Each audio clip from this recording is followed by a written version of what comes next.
ನಂತೆ ನಮ್ಮ ಜೊತೆ ಅಂತಾರಾಷ್ಟ್ರೀಯ ಗರ್ಭಧಾರಣ ತಜ್ಞರಾದಂತಹ ಡಾಕ್ಟರ್ ಸಿ ಶರತ್ ಕುಮಾರ್ ಅವರಿದ್ದಾರೆ. ಡಾಕ್ಟರ್ ನಮಸ್ಕಾರ, ಕಾರ್ಯಕ್ರಮಕ್ಕೆ ಸ್ವಾಗತ. ನಮಸ್ಕಾರ ಅರವಿಂದ್. ನಿತ್ಯ ಸಂಜೀವಿನಿ ಕಾರ್ಯಕ್ರಮದ ಎಲ್ಲ ವೀಕ್ಷಕರಿಗೂ ನಮಸ್ಕಾರಗಳು. ಡಾಕ್ಟ್ರೆ, ಮೊದಲಿಗೆ ಇವತ್ತು ನಾನು ನಿಮಗೆ ಕಂಗ್ರಾಟ್ಸ್ ಹೇಳಬೇಕು. ಕಂಗ್ರಾಚುಲೇಷನ್ಸ್. ಗೊತ್ತು ನೀವು ಏನಕ್ಕೆ ಹೇಳ್ತಾ ನನಗೆ ಈ ವಿಚಾರದ ಬಗ್ಗೆ ಮಾತಾಡಕ್ ತುಂಬಾ ಇದೆ, ಬಟ್ ಅದನ್ನ ಲೈವ್ ಅಲ್ಲೇ ಮಾತಾಡಬೇಕು ಅಂತ ನಾನು ಥ್ಯಾಂಕ್ ಯು ಫೋನಲ್ಲೂ ಹೇಳಿದ್ರಲ್ಲ.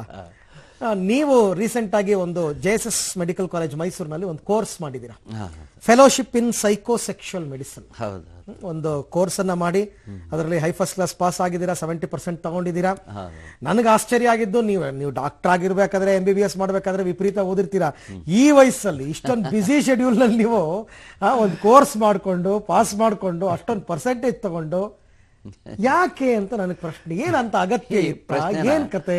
ಅಲ್ಲಿ ಬಹುತೇಕ ನನಗೆ ಸಿಗ್ತಾರೆಲ್ಲ ಕೇಳೋದಿದೆ ಪ್ರಶ್ನೆ. ಈಗ ಮಾಡ್ಕೊಂಡು ಏನ್ ಡಾಕ್ಟರ್? ಈಗ ಅಕ್ವೈರಿಂಗ್ ದಿ ನಾಲೆಡ್ಜ್ಗೆ ಏಜ್ ಲಿಮಿಟ್ ಇಲ್ಲ. ಹೌದು, ಅಧ್ಯಯನ ಅಂತಕ್ಕಂಥದ್ದು ಅದು ನಿರಂತರ, ಖಂಡಿತ ಇಲ್ಲ. ಹೌದು.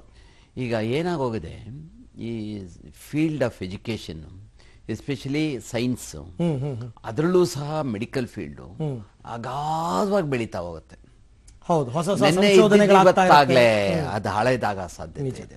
ಒಂದು 5 ವರ್ಷ ನೀವು ಮೆಡಿಕಲ್ ಬುಕ್ ಓದಿದ್ರೆ 6ನೇ ವರ್ಷಕ್ಕಾಗ್ಲೇ ಎಲ್ಲ ರೀರೈಟ್ ಆಗೋಗಿರುತ್ತೆ, ಹೊಸ ಸಿಲೆಬಸ್ ಬಂದ್ಬಿಟ್ಟಿರುತ್ತೆ.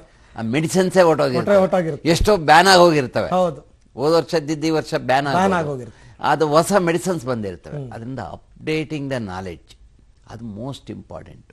ಅದರಲ್ಲೂ ಸಹ ಮೆಡಿಕಲ್ ಫೀಲ್ಡ್ ಅಲ್ಲಿ ಕಂಟಿನ್ಯೂಡ್ ಮೆಡಿಕಲ್ ಎಜುಕೇಶನ್ ಅಂತಾನೆ ಕಂಪಲ್ಸರಿ ಮಾಡಿದೆ ಈ medical council of India, MCI ಏನಿದೆ ಅದು.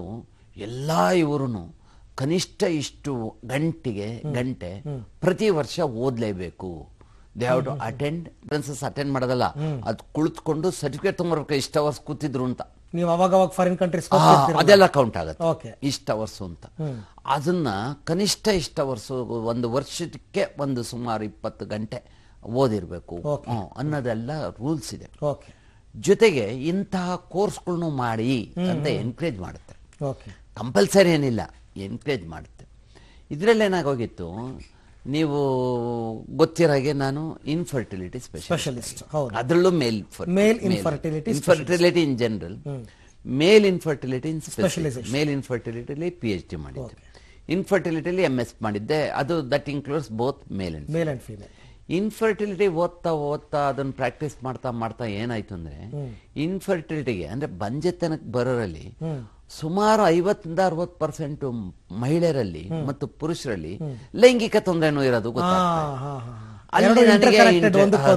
ಅಲ್ಲಿ ನನಗೆ ಏನು ಲೈಂಗಿಕತೆಗೂ ಬಂಜೆತನಕ್ಕೂ ನೇರವಾದ ಸಂಬಂಧ ಇರೋದು ಗೊತ್ತಾಯ್ತು. ಖಂಡಿತ ಇದ್ದೇ. ಏನಕ್ಕೆ ಅಂತಂದ್ರೆ, ಎಸ್ಪೆಷಲಿ ಪುರುಷರಲ್ಲಿ ಈ ಲೈಂಗಿಕ ನಿಷ್ಕ್ರಿಯತೆ ಇದ್ದಾಗ ಬಂಜೆತನಕ್ಕೆ ತುತ್ತಾಗಿರ್ತಾರೆ.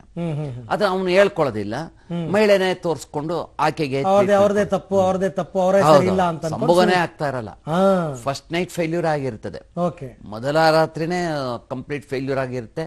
ಅದಾದ ನಂತರ ಮತ್ತೆ ಸಂಭೋಗ ಕ್ರಿಯೆನೇ ನಡೆದಿರಲ್ಲ. ಆದ್ರೆ ಅದನ್ನ ಹೊರಗಡೆ ಎಲ್ಲೂ ಹೇಳ್ಕೊಂಡಿರಲ್ಲ. ವೀರ್ಯ ಕೊಡ್ತಾನೆ, ವೀರ್ಯ ಚೆನ್ನಾಗಿದೆ ಅಂದ ತಕ್ಷಣ ಆತ ನಾರ್ಮಲ್ ಅಂತ ಡಿಕ್ಲೇರ್ ಆಗೋಗುತ್ತೆ.